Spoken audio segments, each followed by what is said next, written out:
అన్నమయ్య జిల్లా railway కోడూరులో 54వ CITU ఏర్పాటు దినోత్సవాన్ని సందర్భంగా సిఐటియు జిల్లా అధ్యక్షులు సిహెచ్ చంద్రశేఖర్ మాట్లాడారు. కార్మికుల ఐక్యత సిఐటియు జిందాబాద్ జిందాబాద్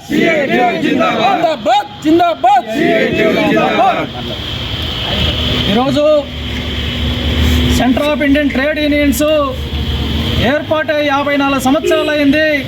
స్వాతంత్ర ఉద్యమ పోరాట స్ఫూర్తితో ఈ దేశంలో ఉన్నటువంటి బడాబుర్జువ నాయకత్వంలో ఉన్నటువంటి ప్రభుత్వాల్లో ఈ ప్రభుత్వాల కార్మికులకు, ప్రజలకు, కర్షకులకు న్యాయం జరగకపోతే 1968 ఆ ప్రాంతంలో దేశవ్యాప్తంగా ప్రజలందరూ కార్మికులు సమ్మె చేస్తే సమ్మెలకు సపోర్ట్ చేయనటువంటి ఒక కార్మిక సంఘాన్ని నుంచి ఎర్రజెండా నుంచి మరో ఎర్రజెండా పోరాట సంఘం ఐక్యత పోరాట నినాదంతో పశ్చిమ బెంగాల్లో 1970లో మే 27, 28, 29, 30, 31 తేదీలలో మహాసభలు జరిగి 5 లక్షల మందితో పెద్ద ఎత్తున కార్మిక సంఘం ఏర్పడింది.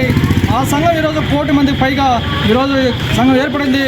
ఆ సంఘం పోరాట ఫలితంగానే బెంగాల్, కేరళ, త్రిపురలో కార్మిక వర్గం నాయకత్వాన అధికారంలోకి వచ్చే విధంగా జరిగింది.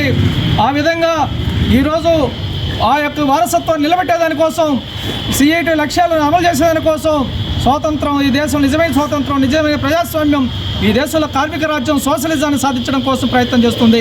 ఈ దేశంలో కేంద్ర రాష్ట్ర ప్రభుత్వాలు ఈరోజు మతం ఉపయోగించి, డబ్బు, మందు ఉపయోగించి అధికారం నిలబెడుతూ ఉన్నాయి. భూస్వాముల పెట్టుబడులు ప్రయోజనాలు కాబడుతున్నాయి. కార్మిక వ్యతిరేక చట్టాలు అమలు చేస్తున్నాయి. రైతు వ్యతిరేక చట్టాలు అమలు చేస్తున్నాయి. ప్రజా వ్యతిరేక విధానాలు అమలు చేస్తున్నాయి.